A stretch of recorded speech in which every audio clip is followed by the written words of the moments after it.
केंद्रीय मंत्री व रिपब्लिकन पार्टी ऑफ इंडिया के राष्ट्रीय अध्यक्ष रामदास अठावले ने शिमला में एक पत्रकार वार्ता कर बताया कि उनकी पार्टी हिमाचल में विधानसभा चुनाव में भाजपा को समर्थन देगी। उन्होंने बताया कि उनकी पार्टी ने महाराष्ट्र और केंद्र में भी भाजपा को ही समर्थन दिया है। हिमाचल में भी उनकी पार्टी की इकाई 2 वर्ष पूर्व स्थापित की गई है और कई जिलों में सक्रिय है। रामदास अठावले ने बताया कि नरेंद्र मोदी सरकार ने देश में कई विकास योजनाएं चलाई है, जिससे लाखों करोड़ों लोगों को लाभान्वित किया गया है। इसलिए पीएम मोदी के सबका साथ सबका विकास की मुहिम में उनकी पार्टी भाजपा को समर्थन देती है। उन्होंने बताया कि मोदी सरकार में गरीबों और दलितों के लिए बिना भेदभाव कई कार्य किए गए हैं, इसलिए वे हिमाचल में दलितों और पिछड़े वर्गों का आह्वान करने आए हैं कि यहां वे भाजपा को समर्थन दे सकें। तो 2014 में रिपब्लिकन पार्टी ऑफ इंडिया ने महाराष्ट्र में बीजेपी का समर्थन किया था और महाराष्ट्र में बीजेपी शिवसेना की 42 सीटें चुनकर लाने में 48 सीटों में से 42 सीटें महाराष्ट्र में चुनकर लाने में रिपब्लिकन पार्टी का भी अच्छा योगदान रहा था। तो Republican party of India BJP के साथ इसलिए है कि माननीय नरेंद्र मोदी जी का सबका साथ सबका विकास सबका विश्वास सबका प्रयास का सपना पूरा करने की जिम्मेदारी हम सब लोगों पर है।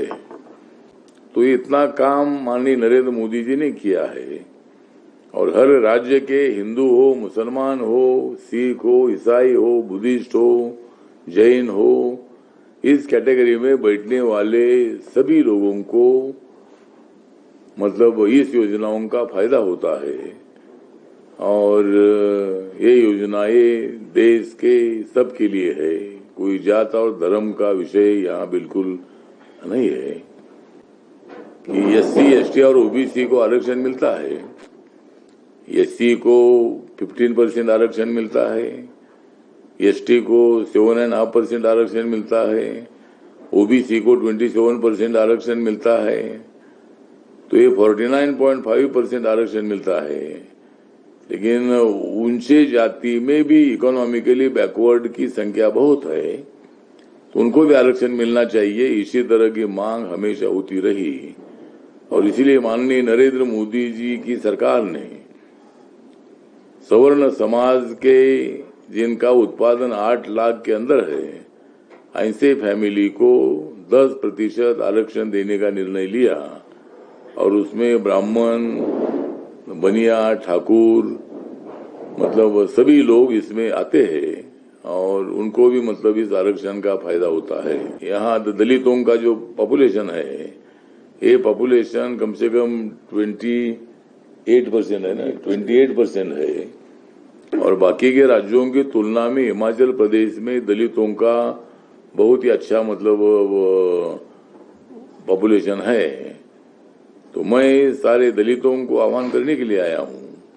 मैं सभी हिमाचल प्रदेश के 12 जिले के तमाम लोगों को 68 जगह पर जो विधानसभा का चुनाव होने जा रहा है, वहाँ के तमाम लोगों को आह्वान करने के लिए आया हूँ, अपील करने के लिए आया हूँ कि माननीय नरेंद्र मोदी जी के नेतृत्व में जयराम ठाकुर जी जो यहाँ के मुख्यमंत्री अभी है, तो उन्होंने मतलब 5 सालों में बहुत ही अच्छा काम किया है।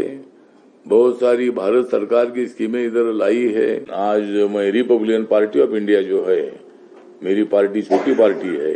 मैंने 2 साल पहले यह मेरी पार्टी का यूनिट मैंने शुरू भी किया है और कुछ जिलों में रिपब्लिकन पार्टी का काम शुरू हुआ है और इसमें दलित, ओबीसी, माइनॉरिटीज और भी मतलब सवर्ण समाज के भी कार्यकर्ता इसमें शामिल है। तो मेरी पार्टी ने निर्णय ले लिया है कि ये चुनाव में रिपब्लिकन पार्टी एक भी सीट खड़ी नहीं करेगी। सभी सीटों पर 66 सीटों पर रिपब्लिकन पार्टी ऑफ इंडिया का बीजेपी को समर्थन रहेगा और 12 तारीख को होने वाले चुनाव में जो बीजेपी है, बीजेपी अच्छी सीटों से मतलब यहाँ चुनकर आएगी। News desk N1 live.